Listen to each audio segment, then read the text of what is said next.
Dans un petit village reculé au cœur de l'Afrique, vivait Amina, une jeune femme de 23 ans connue pour sa beauté radieuse et sa bonté infinie. Orpheline depuis ses 15 ans, elle avait appris à se débrouiller seule, cultivant un petit jardin pour se nourrir et fabriquant des bijoux qu'elle vendait au marché. Amina n'était pas riche, mais son cœur débordait de générosité. Elle croyait fermement que le bien qu'on fait finit toujours par nous revenir, une leçon transmise par sa défunte mère. Un soir, alors que le soleil se couchait dans un éclat de teintes dorées et orangées, Amina revenait du marché, son panier rempli de fruits et de légumes. Elle marchait à travers un sentier bordé d'arbres, lorsque son regard tomba sur un vieil homme assis au pied d'un baobab. Il était vêtu de haillons et semblait épuisé, ses mains tremblantes tendues dans un geste de supplication. « De l'eau, s'il vous plaît », murmura-t-il d'une voix rauque et faible. Le cœur d'Amina se serra en voyant cet homme dans un tel état. Elle posa son panier, sortit sa gourde et la lui tendit. Le vieil homme but avec avidité, ses mains maladroites renversant quelques gouttes sur son menton. Lorsqu'il eut fini, il leva des yeux fatigués mais reconnaissants vers Amina. « Merci, ma fille, dit-il, que le ciel te bénisse. Mais je n'ai pas seulement soif. Je n'ai pas mangé depuis 3 jours. » Sans hésiter, Amina sortit un morceau de pain et quelques fruits de son panier qu'elle lui tendit avec un sourire. Le vieillard mangea en silence, ses mâchoires travaillant lentement, comme si chaque bouchée lui demandait un effort colossal. Une fois rassasié, il fixa Amina d'un regard étrange, presque pénétrant. « Tu es une âme pure, Amina, » dit-il d'un ton grave. « Mais écoute-moi bien. La générosité est une qualité rare, mais elle peut parfois attirer des malheurs inattendus. Prends garde. » Amina, un peu troublée par ces paroles, haussa les épaules avec un sourire. Elle pensait que ce n'était qu'un simple avertissement d'un vieil homme fatigué. Après tout, qu'est-ce qui pourrait mal tourner à cause d'un acte de bonté?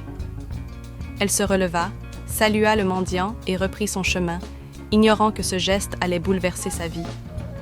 Le lendemain matin, alors qu'Amina s'occupait de son jardin, elle remarqua des empreintes étranges dans la terre fraîche. Elles ressemblaient à des traces humaines, mais elles étaient plus grandes et légèrement déformées, comme si elles avaient été laissées par une créature monstrueuse. Troublée, elle balaya l'idée d'un animal sauvage et continua ses activités. Mais cette nuit-là, alors qu'elle dormait profondément, elle fut réveillée par un bruit étrange, un grattement léger mais insistant à sa porte. Pensant qu'il s'agissait d'un chien errant, elle se leva et ouvrit. Pourtant, il n'y avait rien, seulement le vent qui soufflait doucement, faisant danser les feuilles des arbres. Elle referma la porte, un léger frisson parcourant son dos. Au fil des jours, ces événements se multiplièrent.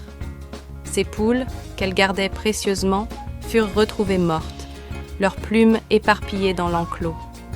Des ombres semblaient se mouvoir dans la nuit autour de sa maison, et des murmures indistincts flottaient dans l'air, comme des voix venues d'un autre monde. C'est alors qu'une vieille femme du village, réputée pour sa sagesse et ses connaissances en sorcellerie, vint la voir. Les rumeurs sur les mésaventures d'Amina s'étaient déjà répandues. « Mon enfant, » commença la vieille femme en entrant dans sa maison, « des forces obscures semblent te tourmenter. As-tu récemment aidé un étranger ou rencontré quelqu'un d'étrange ?» Amina se souvint aussitôt du vieil homme. Elle raconta tout à la vieille femme, qui l'écouta avec une expression de plus en plus grave. « Cet homme que tu as aidé, ce n'était pas un simple mendiant, » dit-elle après un moment de silence. « Il portait une malédiction, et en l'aidant, tu as sans le savoir pris une partie de son fardeau. » Bien que troublée par ces révélations, Amina refusait de croire que sa bonté pouvait causer tant de mal. Mais les événements étranges s'intensifièrent. Une nuit, elle se réveilla en sueur, envahie par un sentiment de terreur inexplicable. Ses draps étaient trempés et une ombre se tenait au pied de son lit. La silhouette était massive, ses contours flous, mais ses yeux rouges comme des braises luisaient dans l'obscurité. Une voix grave et caverneuse s'éleva. « Tu as pris mon fardeau, Amina. Il est maintenant à toi. » La silhouette disparut aussi soudainement qu'elle était apparue, mais dès lors, la vie d'Amina devint un véritable cauchemar. Chaque nuit, des visions horribles l'assaillaient. Des créatures monstrueuses la poursuivaient, des rires macabres résonnaient dans ses oreilles, et elle voyait des images de mort et de désolation. Les villageois, autrefois chaleureux et accueillants, commencèrent à la fuir.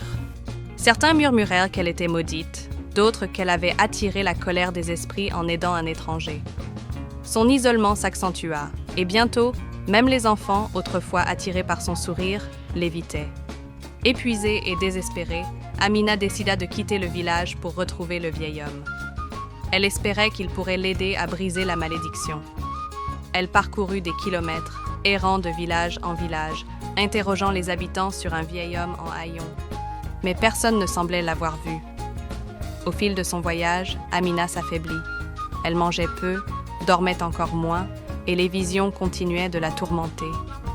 Les rares personnes qui croisèrent son chemin la regardaient avec pitié ou méfiance. Un jour, dans un village lointain, elle rencontra un guérisseur qui accepta de l'aider. Après avoir écouté son histoire, il déclara « Cet homme que tu as aidé n'était pas humain. Il portait une malédiction ancienne, et en partageant ton eau et ta nourriture avec lui, tu as accepté une partie de son fardeau. Pour te libérer, il te faut le retrouver et lui rendre ce qui lui appartient. Mais sois averti, peu survivent à un tel voyage. » Amina, déterminée à briser cette malédiction, poursuivit sa quête.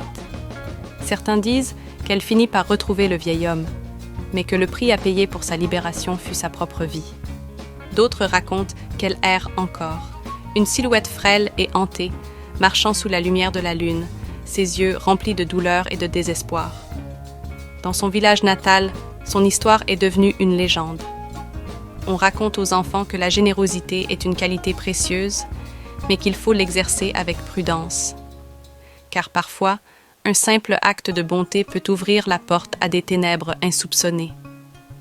Ainsi se termine l'histoire d'Amina, un avertissement pour tous ceux qui sous-estiment les mystères du monde et les conséquences de leurs actes, même les plus nobles. Selon vous, peut-on considérer le vieil homme comme une incarnation de la malédiction ou comme un simple messager du destin? Faites-nous savoir dans les commentaires et on se retrouve dans une nouvelle vidéo.